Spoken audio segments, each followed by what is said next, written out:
This car is the automotive equivalent of Fast and Furious 8. Alright, what's up guys? My name is Zach, and today I am driving a 2013 Mini Cooper Countryman S All 4. Let's say that together. 2013 Mini Cooper Countryman S All 4. Up front is a 1.6 liter turbocharged inline 4-cylinder, and down below is a 6-speed manual gearbox which sends the power to all 4 wheels. It is all-wheel drive with a front-wheel drive bias, but you can send all the power to the back wheels, which was interesting. I didn't know you could send 100% of the power to the rear wheels.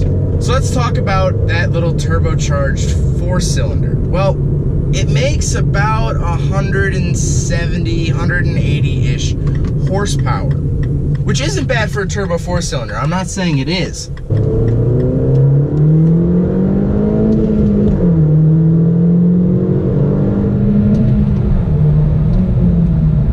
It is pretty peppy, and it will put a smile on your face. It's a lot peppier than I thought it would be, but it's not going to be a race car. It's not going to be something that you're beating Evos or STIs with. It is the same idea as them. It's a all-wheel drive 4-cylinder turbo with a stick. It is that same kind of idea. It's just the power just isn't there. But that 6-speed manual transmission, it feels great. The throw is a little bit farther than I would have thought, but that's okay. It has these 6 speeds. You shift normally, and then reverse, it has that little lock where you have to kind of muscle it, just like the BMW I recently reviewed. You kind of have to muscle it into reverse a little bit. But overall, I have no complaints about the power. It's pretty much what I would expect. I do have to admit though, the Mini steering is pretty tight and pretty spot on, which again, I was surprised because there's not a lot of modern cars that are so tight and so well maintained on the road. Well maintained as in it can compose itself well rather than well maintained that it's taken care of. Downshift for this turn. Yeah, it feels really well put on the road. But now let's talk about the interior, because it's a Mini, and this is where it's gonna get a little weird. First of all, you only get one gauge right in front of you, and that's the tach. If you look over to your right, you see the gigantic speedometer. Probably, I'm willing to go out on a limb and say it's the largest speedometer ever put in a vehicle. You could eat dinner off of this speedometer. But that is a throwback to older Minis. The older Minis had those giant speedometers. Now, I was told that it used to be when the cars were assembled, they would put a giant pole through the cars and twist them upside down, whichever way they needed them in order to assemble the car. I don't know how true that is. It kind of makes sense, but also kind of doesn't, because that would mean there's a giant hole in the firewall. I'm not sure how that works. So if anyone knows why the gauges are gigantic, please let me know, because they're hard to miss. But down below the gauges, you get your audio controls for the radio. Down below that, you get a CD player, which says Mini Boost CD. Don't know what a Boost CD is, but BMW, if you'd like to explain any reason why you put these things on your CD players, like the BMWs, the E30s or E46s have business CD. No idea why that is, but if you'd like to explain, send me an email. Then you get AC controls, which they work like any other AC controls, but they're in the shape of the Mini logo, which I think is actually kind of a cool little touch, but also unnecessary really when it comes to air conditioning controls. You don't have to be reminded that you're driving a Mini when it comes to aircon. Then down below that, you get your traction control off, your general lock, which will lock all of the doors, sport mode, fog lights, and then your heated seats, which these heated seats, they'll turn you into a hot pocket. They get hot. And I really don't want to test them because it's almost 90 degrees today. But then if you work your way past the shifter, you'll notice these weird rails and a handbrake. I'll get to the rails in a second. The handbrake is something like I've never seen before. It's like a full handle. It's like an arm and then a handle, and you actually grip up on it, and then there's a button underneath, which feels like are 2 little slots for your fingers, and that's the release. But getting onto those rails, it's called the rail system.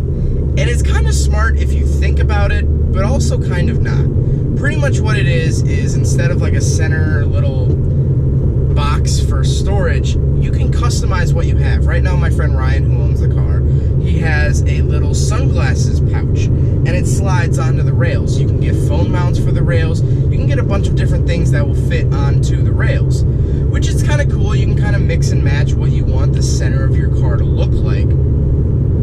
And if you have the 4-seater, this is the 5-seater, but if you have the 4-seater, then the rail will go all the way back, and you can get cup holder attachments. You can get a bunch of different attachments. I'm sure you can look them up online. Another weird thing about the interior is the key. The key is a circle that you just insert into the dash, and then the starter button is right next to it. It's kind of a cool little feature, but then you're walking around with this key that's a circle, which is kind of odd, really. It doesn't look like any other key. It's literally a big disc. In the same general area as the key is the turn signals. And honestly, I'm sorry, I really don't like the turn signals. Because you click them up and they blink for like 2 seconds. Or you can throw it all the way up, you actually click it up and then it's on. But then you have to go up and click it off. You have to like tap it up once to turn it off if you don't actually like end up turning. It's really weird, and I now understand BMWs are the same way. They use the same stock. This is a BMW made car. Maybe that's why BMW drivers never use their turn signals, because it's a hassle. Honestly, in this car, it is a hassle to turn your turn signals on, and I just realized, hands off the wheel, we're barely even swaying on the road. This is actually a really straight on car. The turn signal stock, just do the normal. You flip it up, it stays up, and if you're not going to turn, you can just slap it back down like every other car. Just please, just do one thing that's not weird, please. Please, that's all I'm asking. Door handles are weird. Why? I don't know. If you look at the outside door handles, there's actually like a button that you have to pinch, which, okay, that's fine, sure, whatever, but it actually takes force. I'm used to just kind of throwing my hand in the hole and bringing it back, and then it's fine. But you actually have to like, it uses like these muscles. I don't know what these are called. Any biology majors, I don't know what these are called, but you actually have to muscle it. And again, I know you're probably thinking, wow, he's complaining about muscling a door handle. It doesn't need to be that hard though. It really doesn't. I don't know why it is. Another weird thing, but a cool thing, I do like this, is that when the hood comes up, it doesn't bring the headlights with it. Because they don't make those headlights so easy to service. Thank God. That's nice. That's a nice feature. I really like that. And then, of course, how could I forget? How could I fail to mention it? Moonroof, baby! We got a moonroof. It's actually a panoramic sunroof, I guess. The back one will only tilt up, but this front one will go back. There it is. Even with the roof rack, the front one will go back. Super nice. This is a Miata. Hi, Miata. It's got a big old wing, my God. But I don't know if the GoPro's capturing it, but that back one, you can tilt that back one. I hope it captures on the GoPro, but you gotta love a sunroof, let alone a moonroof. Now, I'm gonna go off on a little bit of a tangent about the Mini Cooper. And this won't be a spoiler, but I recently saw Fate of the Furious, the 8th Fast and Furious. And if you've ever seen the first ones, it was nothing like them. The first ones were about, you know, these tuners, like, beating the cops, and, like, a small little, yeah, there's a little truck heist, sure. It was a little bit of a heist. But it was about car culture and dangers to the manifold. You know, there was phrases like that. Danger to manifold. What does that mean? No one knows. It was fun like that. But the 8th movie, the 8th Fast and Furious, was just a big action movie. It was just explosions, and they barely even talked about cars. Literally at one point they're like, all right, take any car you want, and they pick cool cars. But that was it. That was the only mention of modification, the only mention of really anything that car related was that scene where they go, okay, pick whatever car you want. And that's kind of like what happened in the Mini Cooper. The original Mini Cooper was an economy car. It was a small little car that anyone could afford. That was the point of it. It was a little car that anyone could afford. It was to get the average middle-class person in Britain a car in the 50s and 60s. And people fell in love with them. But this isn't anything like the original Mini.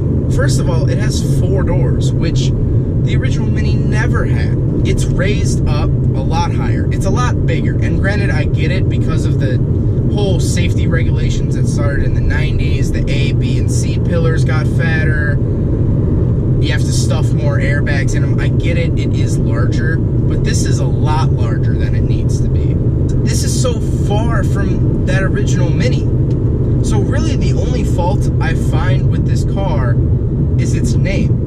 Because if you were to strip the badges off of this thing, if you were to call it something completely else, something completely different, I would be totally okay with that. I would say, wow, let's say they call it the Banana Countryman. Just for the sake of this argument, Banana Motors makes the Banana Countryman, right? Say they do that, and I drove that, I would say, wow, this is a good, solid car from Banana Motors. But the fact that it says Mini on the front and back, the fact that it's considered a Mini, the fact that Fast and Furious 8 is a Fast and Furious and not just another action movie with The Rock, it kind of takes away from it. It doesn't seem right. But it's because that name, it's because the name Mini. There's nothing Mini about this. You could fit 5 people very comfortably in this thing. Maybe that's because baby boomers have grown up with the simple Minis, and now that they have money, they still want a Mini, but with more luxuries. They have more money to spend. Maybe it's because of that. If I never knew that this was a Mini, if I never knew that this held the Mini name, this would be a great car. It's a lot of fun to drive. It's very responsive. A lot more responsive than I thought it was going to be. So would I buy a Mini Cooper Countryman S all 4?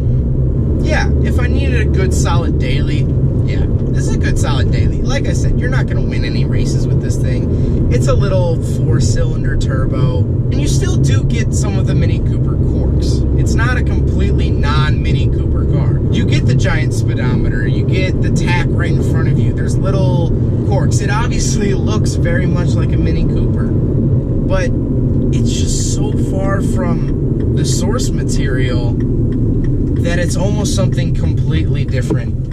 Well, I hope you guys enjoyed the video. I hope you guys learned something about the Mini Cooper Countryman SL4. Don't forget to rate the video, comment on the video, and subscribe if you really liked it. Take care, guys. There goes a sight from my soul.